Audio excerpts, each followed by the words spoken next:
Welcome, everyone. Shabbat Shalom. I'm Steve Blum. I'm the president of the Birmingham Temple. My wife Stephanie is on the board of the SHJ, here with her team celebrating the 50th anniversary of the SHJ. So welcome to our guests. My two children, Ryan and Rebecca, are in the post-mitzvah program, which is a component of the Birmingham Temple's Spinoza Youth Education Program. So our family is really happy to be part of the Birmingham Temple, welcoming you all here tonight.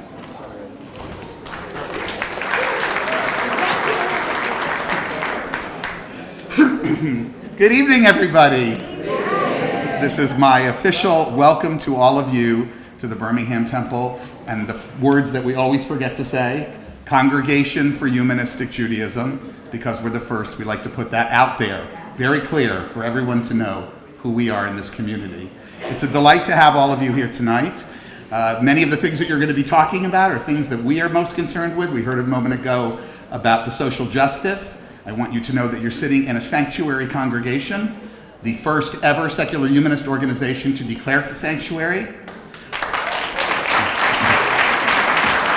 I want you to know that the Birmingham Temple Congregation for Humanistic Judaism has been supporting a young Syrian mother and her 4 children whose father was deported for the last year and a half.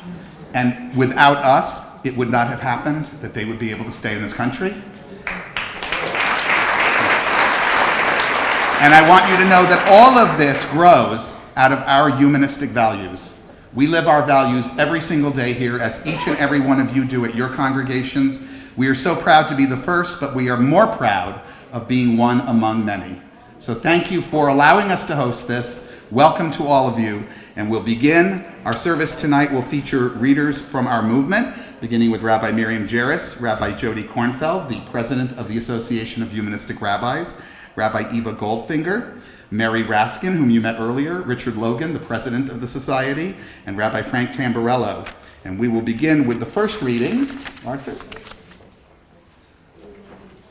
Oh, we're going to light candles. We're going to light candles. See, it's a good thing I bring Miriam, because she assists me in knowing what the next thing is to do in my job. So, to light those candles, what say we have someone from the Society for Humanistic Judaism come up, like Miriam Jairus and Paul Golan, and our special guest tonight, our honoree, who we'll be hearing from in a moment, Rachel Lasser from the Americans United for Separation of Church and State.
There's an easy way to do this one. I know, I'm bending it. There it is. Beruchim habaim, welcome, and Shabbat Shalom. Please join me responsively. We gather on this Shabbat as a community of believers. We believe that Judaism is the entire experience of the Jewish people. We believe in the value of celebrating Jewish culture and identity. We believe that all those who choose to celebrate with us are part of our community. We believe that being Jewish together strengthens and enhances our humanistic Jewish experience. May this Sabbath be a time of peace and rejuvenation. This is a time of transition. We move from our everyday week to the experience of Shabbat. We turn from the concerns, excuse me, of the outside world and become quiet and peaceful. We in this moment, in this time, create a community of humanistic Jewish believers.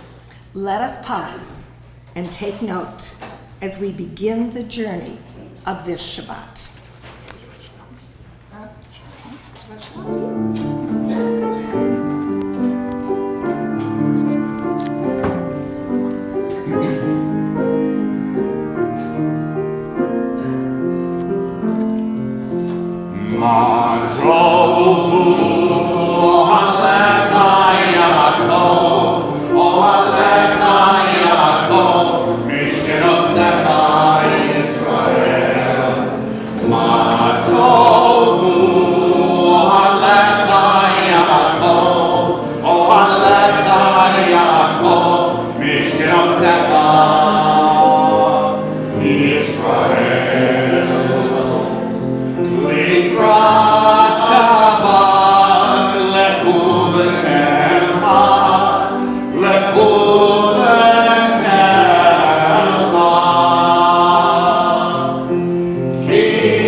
Shabbat Shalom.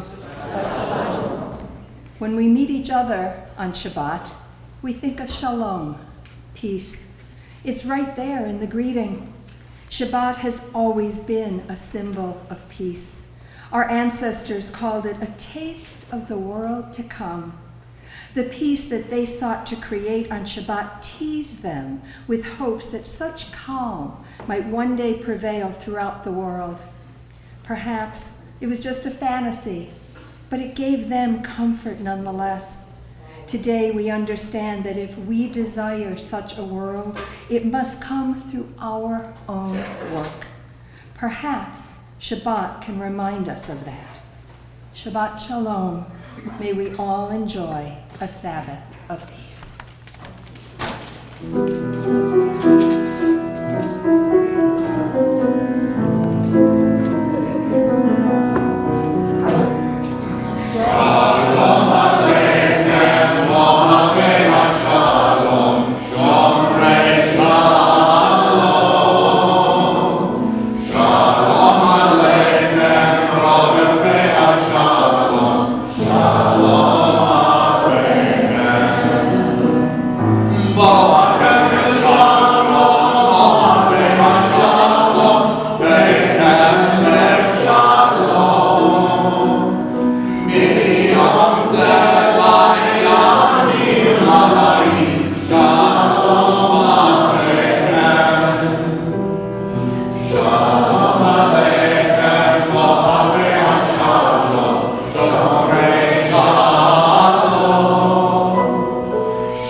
As one with our forebears, we affirm that righteousness and enlightenment shall be our torch.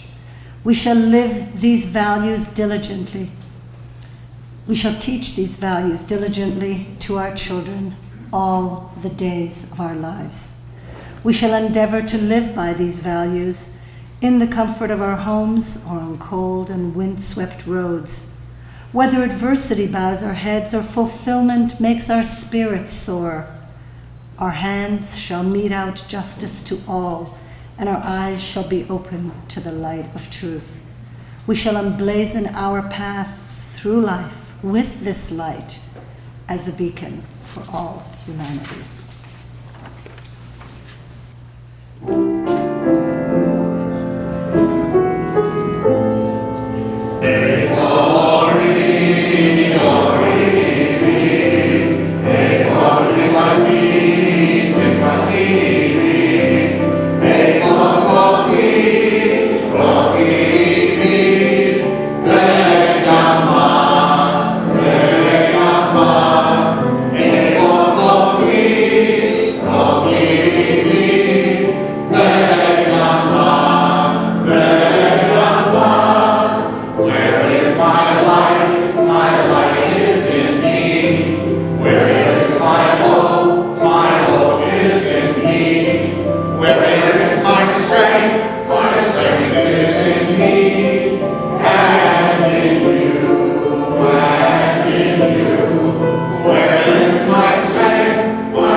Therefore, we strive to lead loving, compassionate lives with our heart, with our wisdom, and with our actions. These words we inscribe in our innermost heart. We aspire to practice them day and night, teaching them diligently to our children through our words and especially through our deeds, so that the next generations learn to revere, and celebrate life.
Shabbat Shalom. Isaiah prophesied, "They shall beat their swords into plowshares and their spears into pruning hooks. Nation shall not lift up sword against nation, neither shall they learn war anymore. The poet Yehuda Amichai wrote, "Don't stop after beating the swords into plowshares. Don't stop. Go on beating and make musical instruments out of them. Whoever wants to make war again will have to turn them into plowshares first."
Strength and common purpose, we turn our minds and hearts toward all those who need our love and support, those who are ill, those who suffer pain of the body or spirit, those who are lonely, those who have been wronged.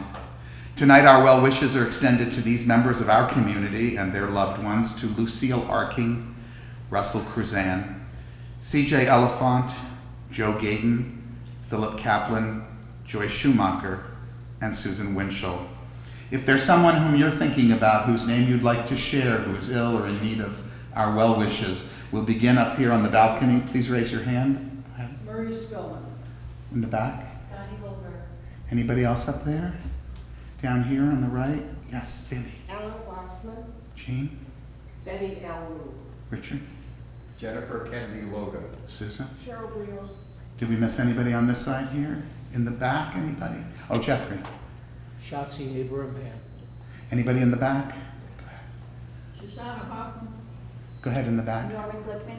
Thank you. And Andy? Yes, Aya Janik. Larry?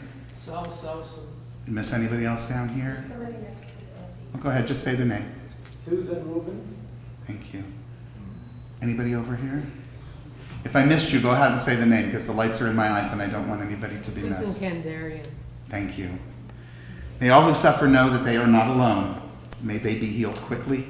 May they experience a complete recovery, refuah shlema, the renewal of their bodies and the renewal of their spirits.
Nisker in memoriam.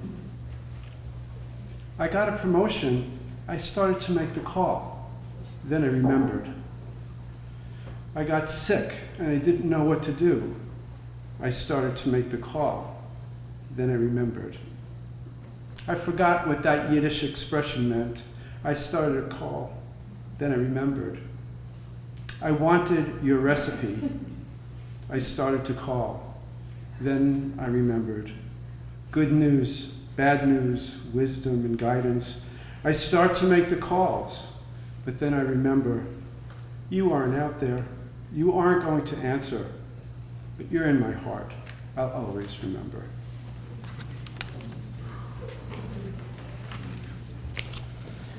Our thoughts turn to those who are no longer with us, our own loved ones, those whom our friends and neighbors have lost, the martyrs of our people whose graves are unmarked, and those of every people and nation whose lives have been a blessing to humanity. As we remember them, we meditate on the meaning of love and loss, of life and death. We recall now our loved ones whom death has recently taken from us, those who died at this season in years past, and those whom we've taken into our hearts with our own.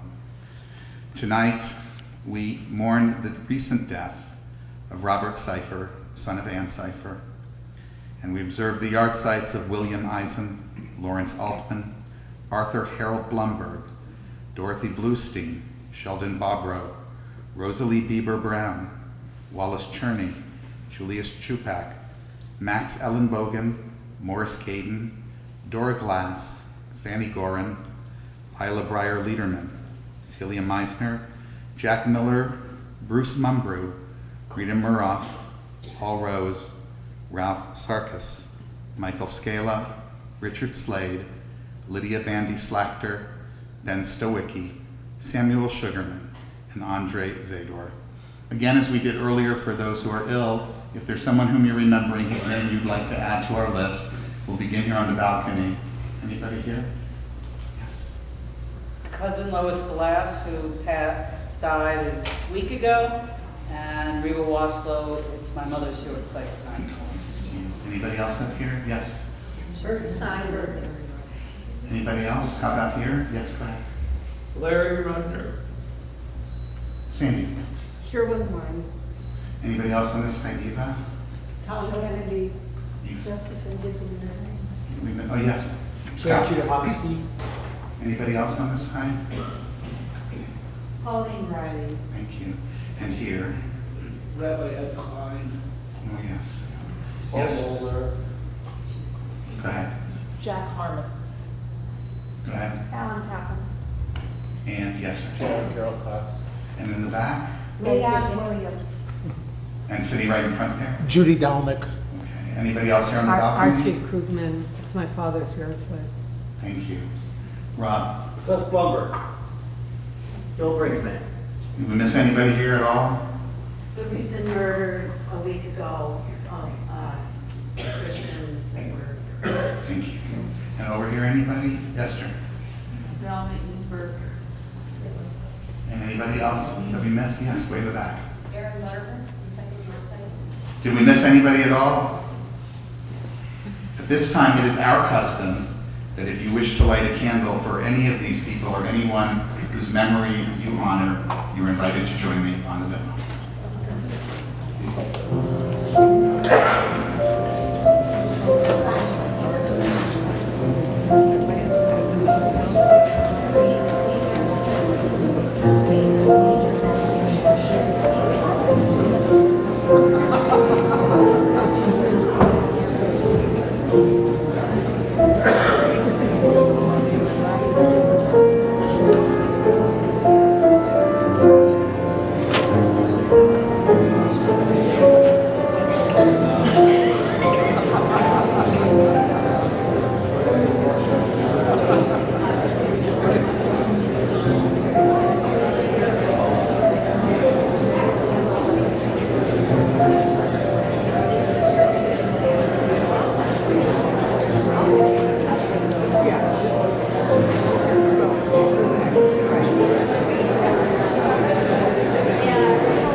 rise as together we recite this humanistic interpretation of Kaddish.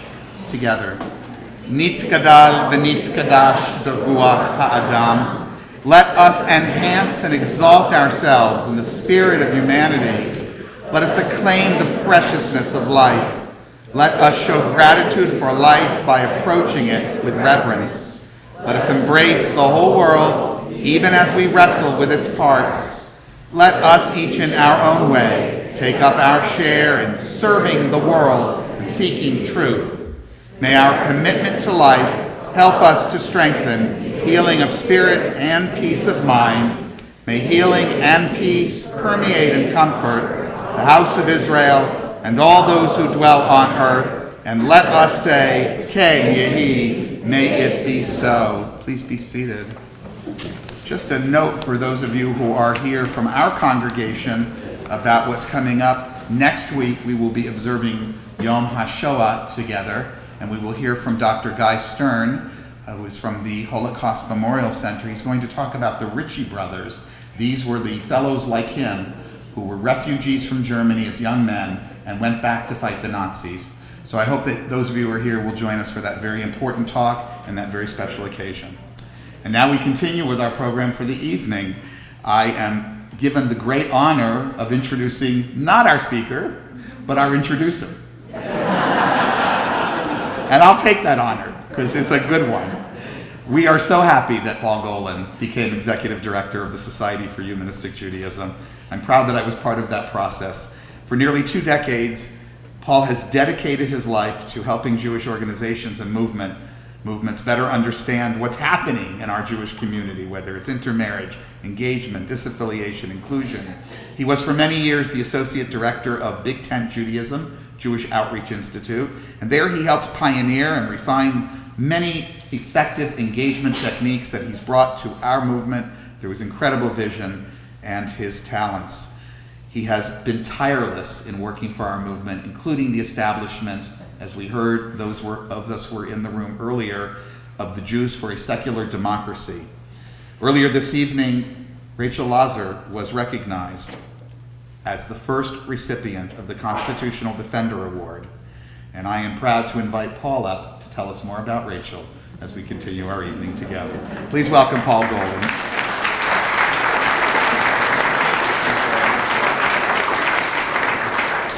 Shabbat Shalom.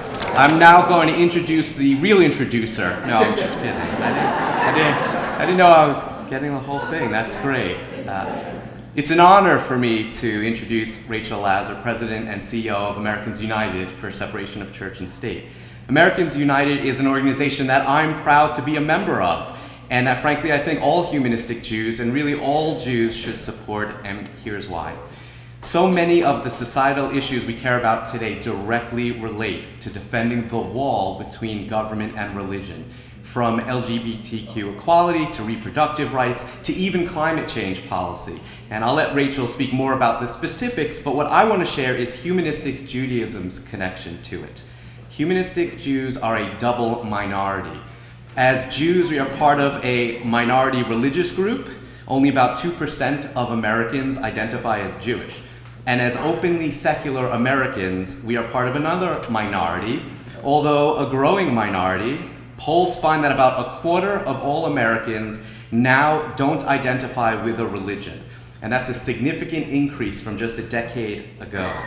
Of course, not being affiliated with a religion doesn't automatically mean secular, but it suggests secular Americans are increasing. But it's still easier to be openly secular within the Jewish community than in the wider American society.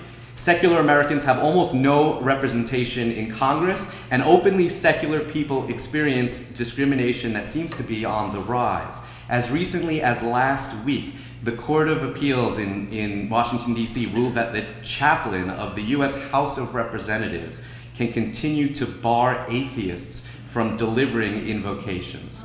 And yes, there's a chaplain of the U.S. House of Representatives. It's your tax dollars at work. When I started at the Society for Humanistic Judaism, I surveyed the excellent community service and social justice work already happening throughout the movement. And I realize that on many, if not most issues, humanistic Jews are far from united. So on gun control, it is not controversial in some of our communities, and in other communities we don't talk about gun control. And on Israel, we've got as wide a diversity of opinions on the Israeli-Palestinian conflict as Israelis and Palestinians. But where I found near unanimous support is in the call for enforcing separation of religion and government as provided for in the US Constitution. So to raise up our movement's efforts, last year we launched the new initiative that was just mentioned, Jews for a Secular Democracy. It is a pluralistic initiative for all Jews and friends and family to advocate for government neutral toward all or no religion from a specifically Jewish perspective. But before we launched publicly, I called Rachel at Americans United to let her know about it and that we see this initiative as totally complementary to their work. And despite only having just begun at AU a few months earlier, Rachel was kind enough to spend time talking with me about it. She totally got it and was supportive of our efforts. As Jews, as secular humanists, I feel it's imperative to support the work of Americans United. And in fact, we have several leaders in our movement who are also deeply involved in AU's work.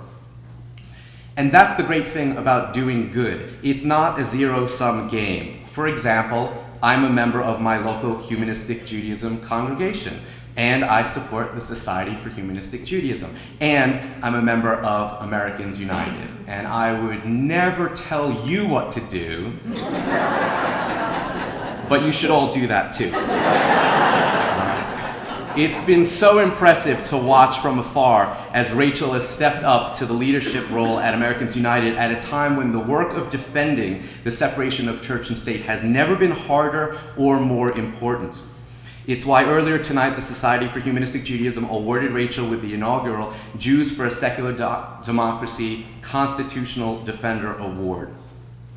Before Rachel became president and CEO at Americans United for Separation of Church and State, she served as the deputy director of the Religious Action Center of Reform Judaism, which is another really fantastic organization. Before that, she directed the cultural program at Third Way, a Washington, D.C.-based progressive think tank. She's a lawyer, advocate, and strategist who has dedicated her career to making our country more inclusive. Please welcome Rachel Lasser.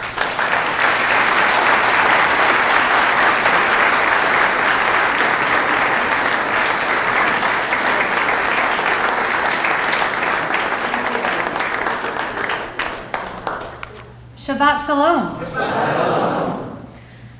I would like to start by reading you a quote.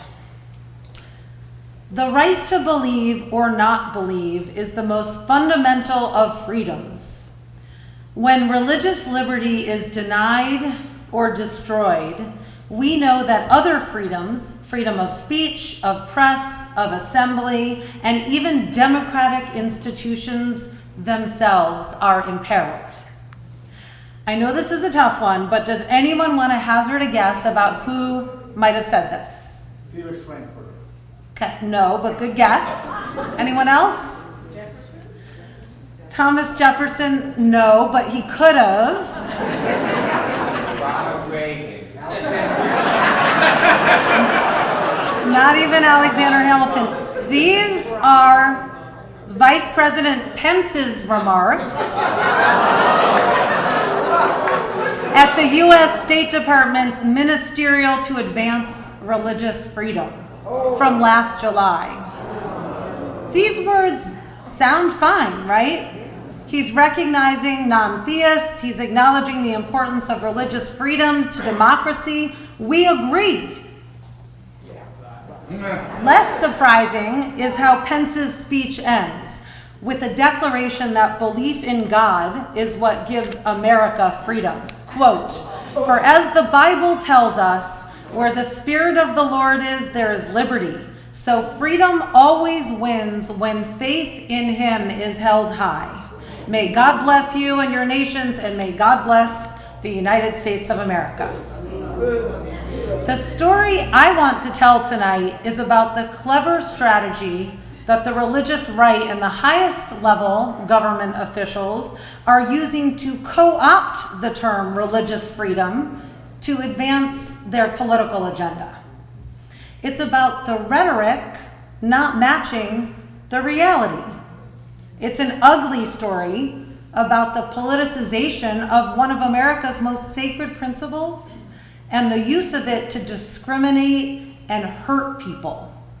And it's a story about a grave threat to true religious freedom for all Americans.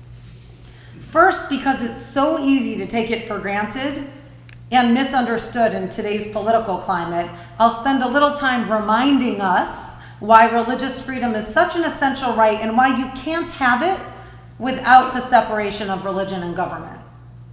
Then I'll describe how religious freedom today is under attack, and what's worse, how it's being misused to undermine true religious freedom.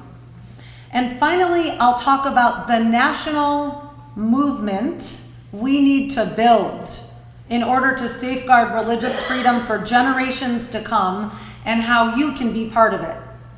And you already have started with this wonderful project. But let's start with the basics. Because thanks to all the misinformation spread by leaders like Vice President Pence, everyone living in America today could use a refresher about what true religious freedom is and just how core it is to our country. First, a short history lesson. Historians, as well as Supreme Court justices, widely regard the Virginia Statute for Religious Freedom as the foundation of how the framers of the Constitution and First Amendment approached matters of religion and government. Thomas Jefferson drafted the Virginia Statute for Religious Freedom in 1777 to protect those who deviated or dissented from the state-sanctioned Anglican Church at that time. It became law in 1785 thanks to the efforts of Jefferson's friend and political ally, James Madison. It's hard to believe that Virginia actually required its citizens to attend Sunday Church of England church services, isn't it? Journalist Frederick Clarkson notes that failure to attend services was the most prosecuted crime in Virginia for many years. But with the passage of the Virginia statute, people were no longer required to worship at a state church. Jefferson emphasized that the aim of this statute was to protect, quote, the Jew and the Gentile, the Christian and Mahometan, the Hindu and the infidel of every denomination.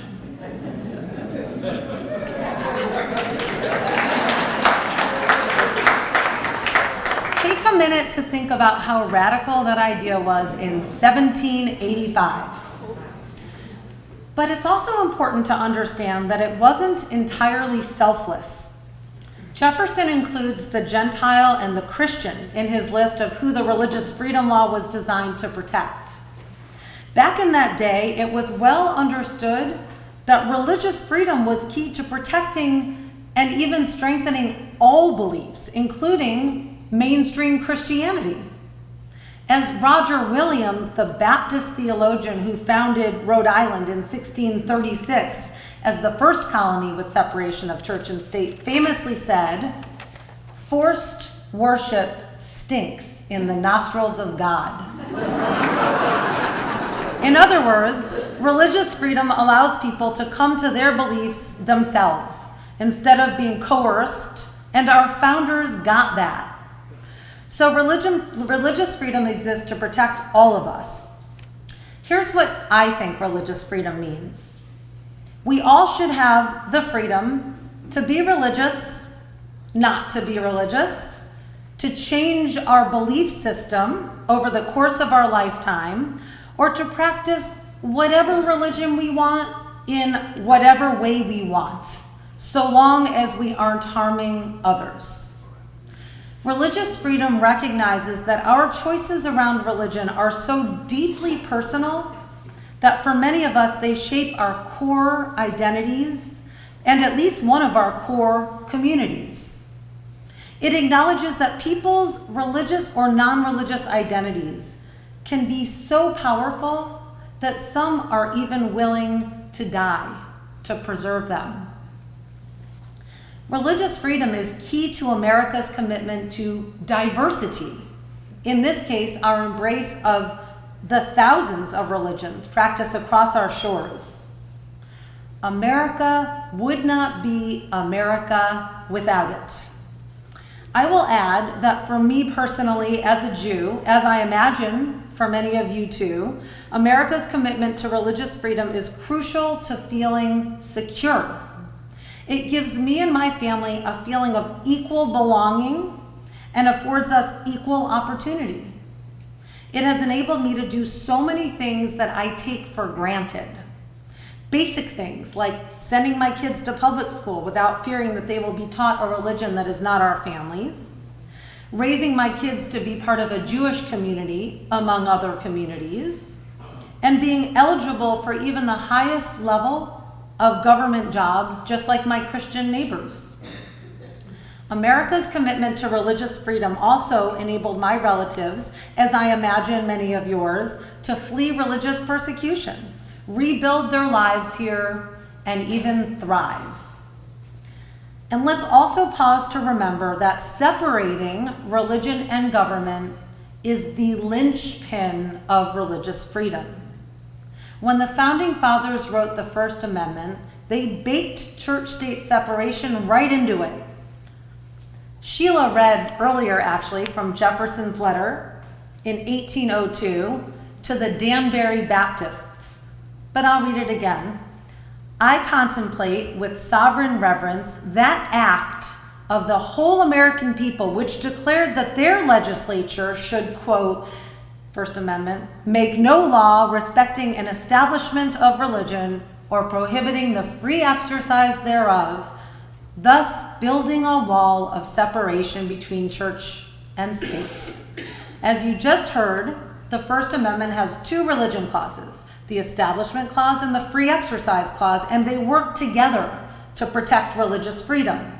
The Establishment Clause, which is really about the government not establishing religion, puts limits on the Free Exercise Clause. No one can exercise their religion such that they're using the government's power to impose their religion on the rest of us.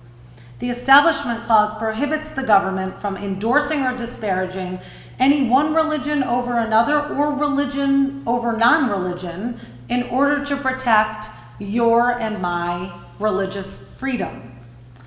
I hope you'll agree with me that religious freedom and church-state separation should be a priority for all of us. But if you need more convincing, allow me to paint a grim picture about how the religious right, in partnership with the Trump-Pence administration, is tearing down the wall, separating religion and government, and misusing our cherished principle of religious freedom to advance a regressive social and political agenda that actually undermines your and my religious freedom. A few weeks ago, I met with a group of college students from Stanford who were on a spring break trip in DC studying religion and politics. I posed the following question to the room. When you think about religious freedom, what comes to mind? Right out of the gate, one student responded, homophobia. There was soon a consensus in the room. Rather than the lofty ideals I spoke of earlier, like freedom and diversity, this group of college students associates religious freedom with discrimination against LGBTQ people. How sad, right? But they're not crazy to think this. Here's a true story to illustrate why. Amy Madonna lives in Simpsonville, South Carolina with her husband and 3 kids, 2 of whom are autistic. Sitting in her living room earlier this year, I witnessed firsthand what a patient and devoted mom she is. Amy's dad grew up in the foster care system at a time when foster parents weren't well vetted, and he had a rough time. As an adult, he wanted to provide foster kids with a better experience than he had had, and he welcomed hundreds of the most vulnerable foster kids into his home, providing Amy with many brothers and sisters, some for just a few days, some for months or longer. Now Amy wants to teach her kids the same values and provide a loving family experience for a new generation of foster kids. Since her children have special needs, her and her husband's plan was first to volunteer with foster kids so that they could ensure they were a good fit before officially fostering. Amy knew Miracle Hill Ministries was the largest and most advertised foster care agency in her community, and that they allowed both adults and children to volunteer. She felt it would be the perfect arrangement. Miracle Hill felt the same way until they learned that Amy is Catholic. At that point, they told her, "I'm sorry, we only allow volunteers and mentors who are, quote, Protestant Christians." It turns out that Miracle Hill, which receives $600,000 of our federal and state taxpayer money every year, serves only evangelical Protestants. It's not just Amy who they've rejected. Miracle Hill has also denied 2 Jewish couples the ability to volunteer, even though they, like Amy, were highly qualified. When the South Carolina governor, Henry McMaster, and the Trump administration found out about what was going on, rather than denouncing this government-funded discrimination, they doubled down. Governor McMaster issued an executive order specifically to allow state-funded foster care agencies to reject prospective parents who don't share their religion. Then, on January 23rd, the day after the anniversary of Roe v. Wade, January 22nd, 1973, not a coincidence, the Trump-Pence administration announced it too would allow all South Carolina foster agencies to refuse to work with anyone they deem the wrong religion, granting them an explicit exemption from federal anti-discrimination regulations. Unbelievably, the Trump administration's stated basis for licensing religious discrimination is the, quote, religious freedom rights of Miracle Hill and other faith-based foster care agencies. This is why those Stanford kids aren't wrong when they say religious freedom is about discrimination these days. In February, my organization, Americans United for Separation of Church and State, filed a lawsuit in federal court on behalf of Amy Madonna to stop the federal government and South Carolina from authorizing and encouraging discrimination with taxpayer dollars. The lawsuit, called Madonna versus United States Department of Health and Human Services,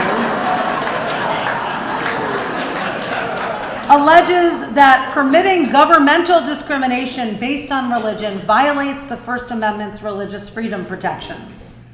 When the government gives special religious exemptions and when the government gives special religious exemptions and our taxpayer money to Miracle Hill, they're endorsing Miracle Hill's religious discrimination.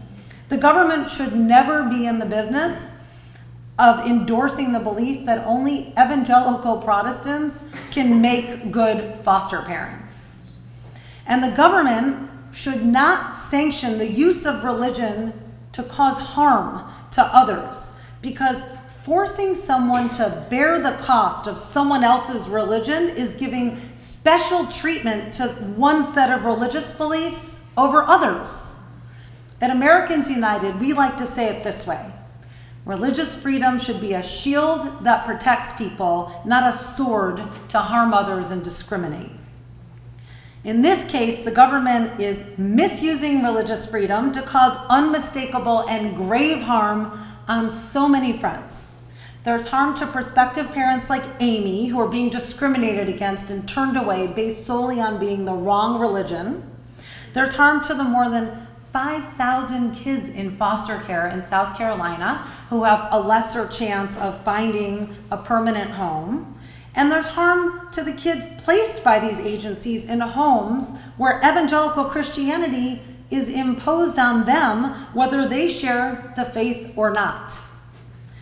And let's not leave out the harm to you and me because our tax money pays for this.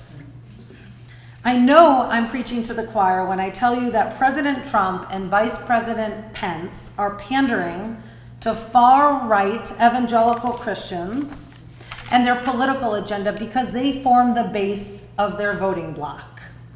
It's clear from the data, Trump maintains around a 70% approval rating among white evangelicals, which is nearly 20 points higher than among any other religious group. As Trump told a group of conservative evangelical Christians he invited to the White House last summer for a dinner in their honor, quote, "The support you've given me has been incredible, but I really don't feel guilty because I have given you a lot back, just about everything I promised. And as one of our great pastors just said, actually, you've given us much more, sir, than you promised." And I think that's true in many respects. Thus, not surprisingly, so many of his actions that Trump labels as being about protecting religious freedom are really about elevating one narrow fundamentalist interpretation of Christianity and misusing religious freedom to harm others, usually people in the LGBTQ community and women. To name just two more of countless examples, in January, the Trump administration released a final rule allowing all bosses and universities to deny women access to birth control promised them under the Affordable Care Act if they have a religious or moral objection. We have sued the Trump administration and Notre Dame to challenge this rule. Any day now, this is the second one, look out for this one. The Department of Health and Human Services is supposed to release a final regulation that would allow anyone associated with the healthcare system, doctors, healthcare workers, hospitals, and anyone working at them, including receptionists and janitors, to refuse to participate in any healthcare for which they have a moral or religious objection. This would include life-saving services like ending an ectopic pregnancy. This rule could even allow a doctor to attempt to deny fertility treatments to an interfaith couple, or a nurse to refuse to treat a transgender patient who has the flu. We're prepared to take action.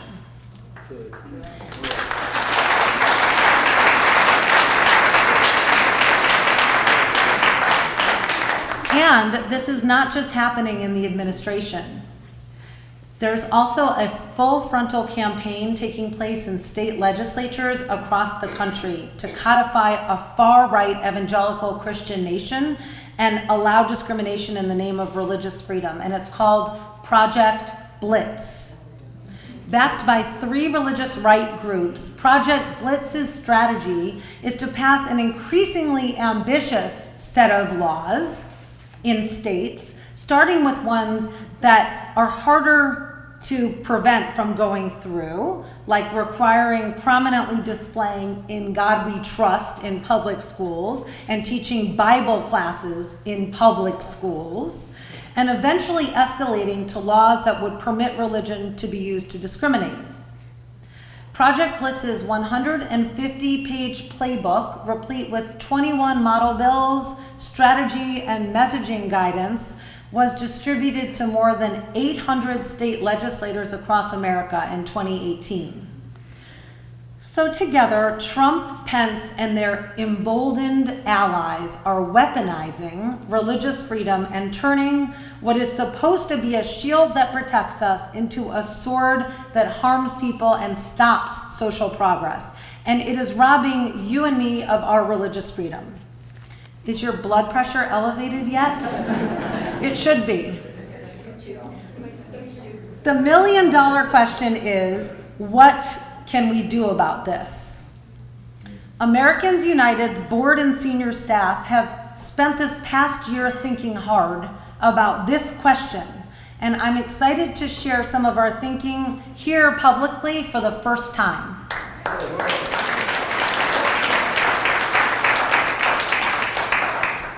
We know what we want. An America where this is from our vision statement, an America where everyone can freely choose a faith and support it voluntarily, or follow no religious or spiritual path at all, and where the government does not promote religion over non-religion or favor one faith over another. In this America, the government is never in the business of imposing one set of religious beliefs on the rest of us, or giving special privileges to any one religion, or allowing religion to be used to nullify protections for vulnerable communities of people and to stop America's progress towards achieving our ideals. We know that the clock is ticking, with the opposition chipping away at our freedom every day in our private lives, workplaces, schools, government services, and healthcare systems. But too few Americans know or think about what religious freedom is, and actually understand how foundational it is to all of our lives and to our country. And similarly, not enough Americans are aware of the extent to which church-state separation is under attack today. So the answer is, we have to make more noise.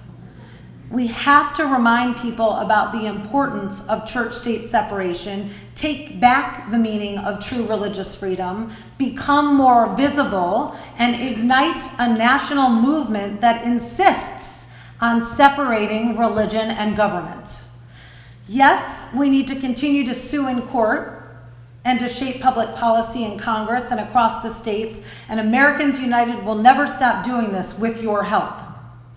But we must make sure that we are also inspiring younger people who are tirelessly and passionately fighting for the future of our country and who need to put church-state separation at the top of their priority list. And to do this, we must connect the dots between church-state separation and other key issues that they care about, like racial justice, LGBTQ equality, reproductive freedom, climate change, etc. And to succeed in building a national movement, we know we need to broaden and diversify our supporters. In addition to targeting younger adults, we must do a better job of reaching people of color, who will soon be a majority in this country. We will build Black and brown allies in our youth-focused work, and also when we strengthen our already extensive ties to the religious community. We heard earlier the religious nuns, N-O-N-E-S, are growing in America, and they will always form a crucial block of our supporters. At the same time, with 70% of the country still identifying as Christian, we need to continue to build Christian allies alongside our religious minority ones and bring Christians, religious minorities, and the non-religious together to advocate for church-state separation. And I'm really proud to say that just a few months ago, I got the president of the National Council of Churches, which is an umbrella group for 38 different Christian denominations, to join the board of Americans United for Separation of Church and State.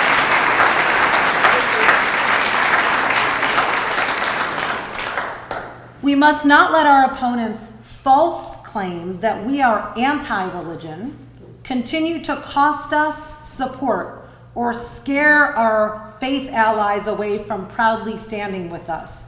We know that church-state separation is good for religion, and many religious people agree. So that we are speaking in the most effective ways to these different audiences, Americans United will conduct our first ever public opinion research. This research will give us insights into what modern day messages work to reach the people we must mobilize. Americans United plans to start fortifying our national movement by creating state networks in 20 states over the next 5 years. Our state networks will engage supporters and young people with digital advocacy and offer them a ladder of engagement. Because if we know one thing already, it's that, and look around, younger Americans are not big joiners. So we will test strategies to build these modern day networks as we go. In the end, we know we will prevail because we are fighting on the side of American values like freedom, diversity, equality, respect, and even patriotism. But we know we also have a secret ingredient that our opponents do not. And quite frankly, it's you. Folks like you who get our issues so intuitively have been and will continue to be the bedrock of the movement we will grow and strengthen. So if you haven't already, please do join Americans United and get your friends to do the same. You will be supporting important lawsuits like the Amy Madonna one, critical, proactive, and defensive work in Congress and state legislatures, and the movement building we will be engaging in over these next 5 years and beyond. You will also get our awesome magazine with a personal column from me each month. We will plug you into taking action in your state and federally and keep you up to speed on developments. And if you aren't a joiner, then as a start, please consider following us on Twitter, Instagram, or Facebook at Americans United. We need you to help lay the bricks for this movement from the ground up in any way you can. The truth is, each of us can use our voice and be effective advocates in ways that we are most comfortable and uniquely positioned to do. And we all need to make an effort to take this issue out of the realm of the strictly abstract and make it more personal and human, like the Amy Madonna story does. To that end, please indulge me one final time. Could everyone here please take a moment to think about why religious freedom and separating religion and government is important to you? Maybe you have a personal story of your own to share or one to tell about a family member. Perhaps you have thoughts about why religious freedom is important to you as a humanistic or secular Jew, or as an American Jew, or just as a Jew, or perhaps just as an American. And when you're ready, turn to your neighbor or neighbors and share your story. Practice making noise, and then give your neighbor a few minutes to tell you why religious freedom is important to them. And after that, we'll open it up to questions. So thanks again for the honor of receiving the award and being with you.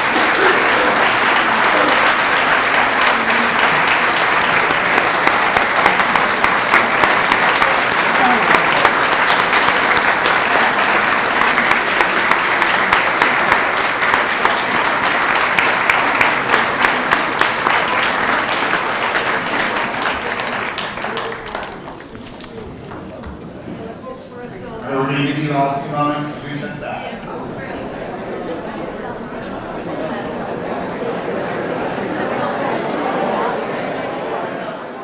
All right, everybody, if you could kindly finish up your discussions. Those of you who are members here know that the way we do questions is I get to decide who asks them. And so, I'm going to bring you one of my dear friends, Marty Bernstein. Well, that's what you want.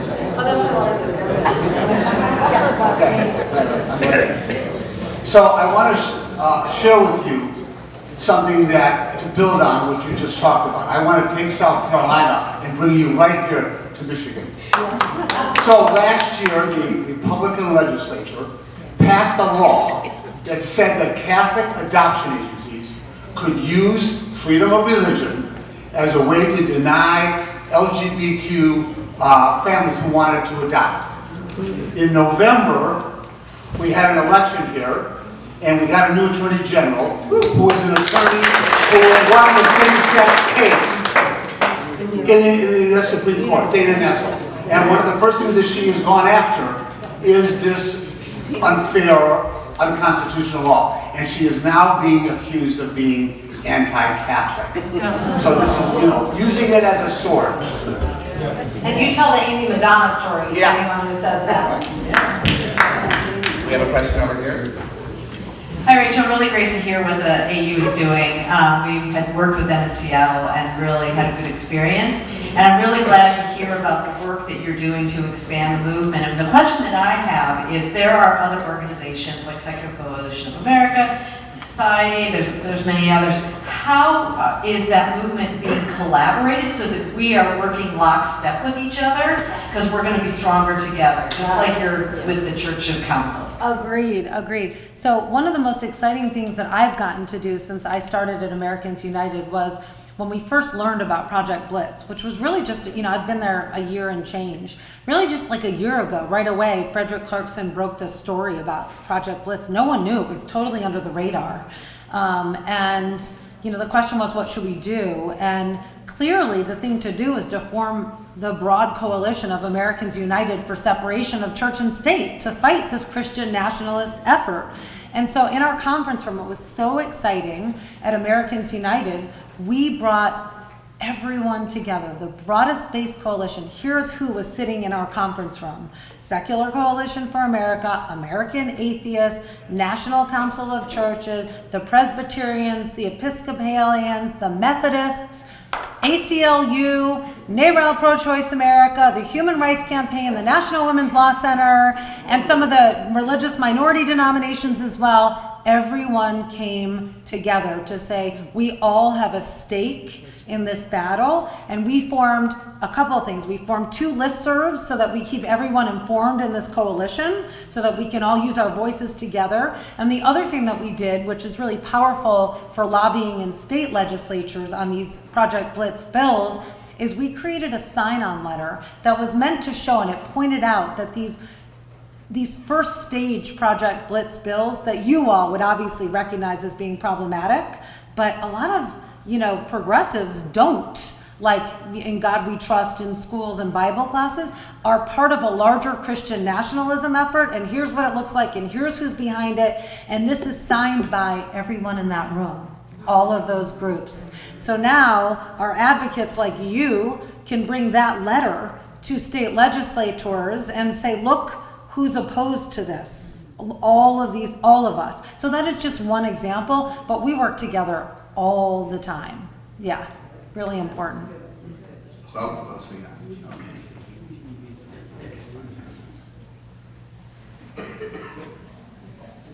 Hi, I was just, I'm sorry, I didn't realize it was so loud. I was just wondering if you've done any outreach to, military generals or anyone in the military at all, because I feel like in some way, a lot of the groundswell of this sentiment really comes from, I don't know if it's the military itself and sort of the indoctrination that happens there, or if it's just who it tends to attract, the regions of the country who tend to join and who then go out and carry out the sort of indoctrinated message that they've gotten in their 4+ years there. What is the entry point for influencing that in some way? It's got a name. Mikey Weinstein runs a group called the Military Religious Freedom Blank. I get emails from him every day, speak to him, just spoke to him last week. We're gonna get together in Washington. He came for the Bladensburg Cross oral argument before the Supreme Court. Now, his group spends a lot of time defending religious minorities who serve. Right, and the reason he had to start that group is he actually used to work with Americans United, not officially, but do a lot of work as a volunteer with us, and he noticed that there was just an overwhelming, to your point, number of cases that they had to deal with, so he even started a group that we work very closely with. So that, I would say Mikey Weinstein's group is like taking the lead and doing that work, but we're working very closely with him. We have a question over here, Ed. If I'm not mistaken, I believe that there is legislation that says government should not pass any legislation that would infringe on the practice of religion. So on that basis, okay, if you endorse the idea that I have to bake a cake for anybody that comes into the door, my religion says, no, I don't have to and I shouldn't have to do that. That's a trivial example.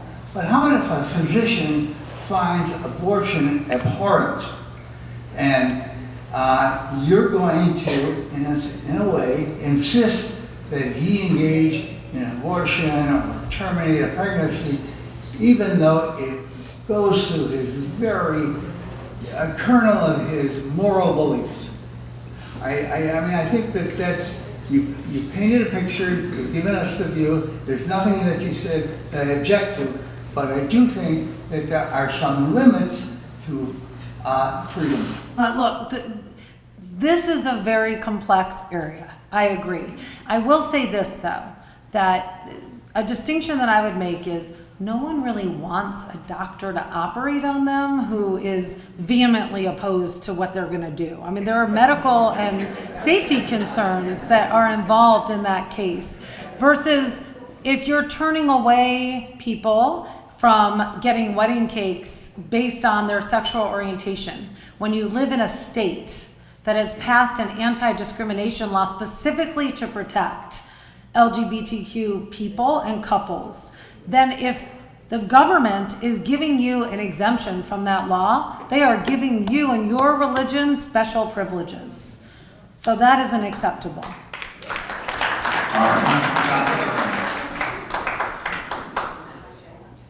My name is Doug Marshall. I'm director of the Reason Station in the Warren, Michigan City Hall. First, I'd like to thank Americans United for the legal help on getting me into the Warren City Hall. I appreciate that. But secondly, I'm here to make a little noise. This next Thursday, May 2nd, is the National Day of Prayer. The city of Warren is having a gigantic event. I would like to invite everyone in the congregation to come to the Warren City Hall for 12 noon next Thursday, May 2nd, and make a sign on separation of church and state to let the city know that not everybody agrees in prayer. Thank you. Lots of efforts happening locally. I know we have a question from over here. Joel. Hi. I'm Joel Brown. Question, have you contacted the ACLU, the American Civil Liberties Union, on this issue? They have about 1.25 million members. Oh, did you say? If I didn't, I should have. Yeah, we work with them all. The ACLU was in the room on Project Blitz. I did mention that. But yes, they are our partners in crime constantly. Constantly. Okay, Renee. Can you talk a little bit about the role of the ultra-Orthodox Jewish community, please?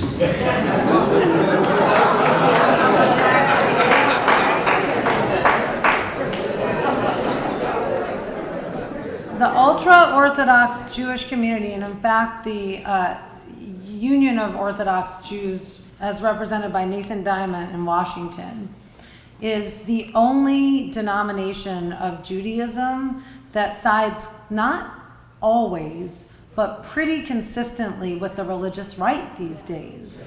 It is just true, and I can't believe it, because to me it feels so short-sighted. Like, I know that there's concerns about their schools having money and etc., but in the end, at the end of the day, if you tear down the wall between church and state, it's exactly the church that's going to take over in this country. So it's bewildering to me.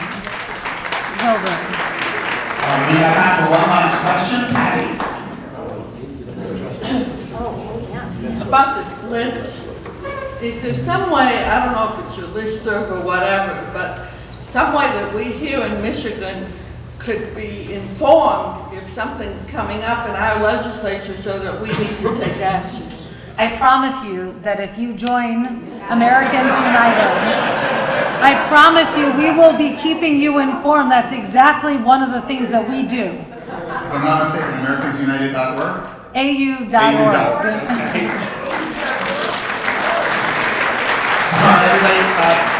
Rachel's going to be hanging around for the Oneg Shabbat. You'll have plenty of opportunities to speak to her. We're going to conclude now with Od Yavo Shalom. And I want to especially thank Ezra Donner, our music director. A big hand for him. And thank you all for being here tonight for this wonderful celebration.